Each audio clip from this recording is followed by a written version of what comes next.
Flayden.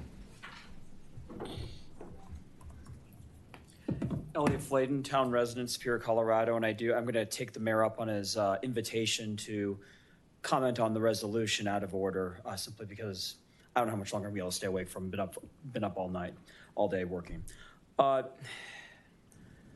This resolution is truly, truly unique.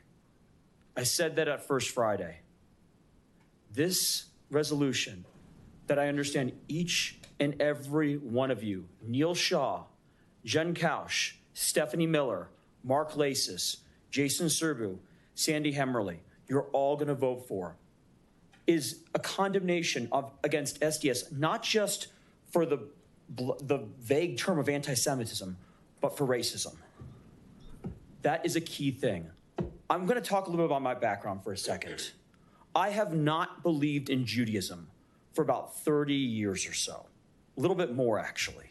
It's not my religious beliefs. There's a variety of complicated reasons with it. I have a complicated, convoluted relationship with it. Very religious family members, but you know, I got friends and family of all religion. Probably my adopted grandma is a woman down in Pueblo who's Muslim from Pakistan, and we love her dearly. If you ever see me, Hassan, you know, I identify not with Judaism as religion, but that has not stopped me from being targeted as a person who is Jewish.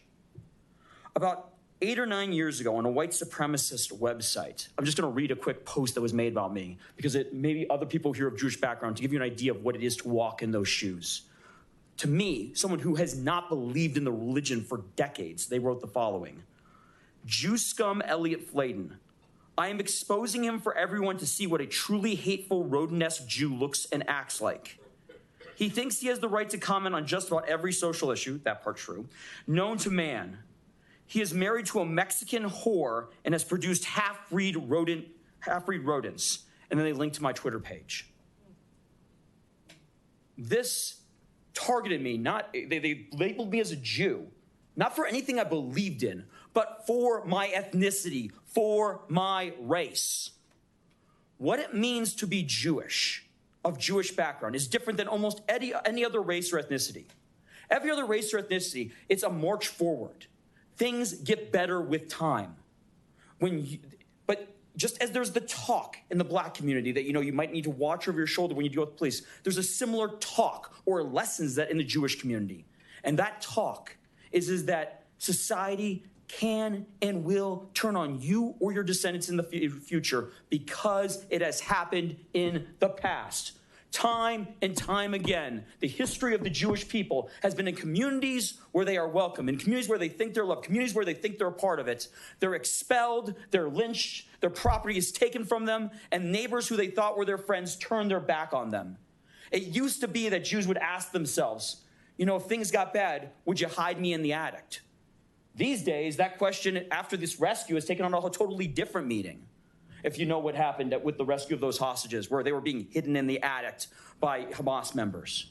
What it means to be Jewish is to wonder if your community will turn on you.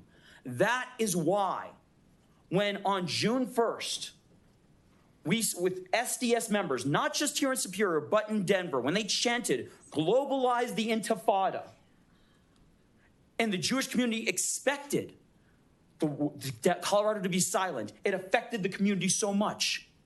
Because any other group, it was the KKK marching down the street saying, lynch the blacks, or Westboro Church saying, do something to the homosexuals. We would see people out and about demanding that this be condemned.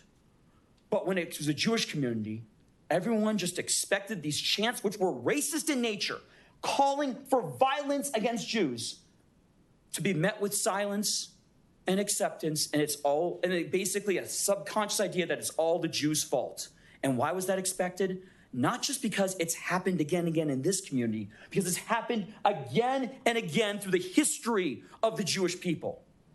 But today, this town council is doing something that I don't know if any other town council has done.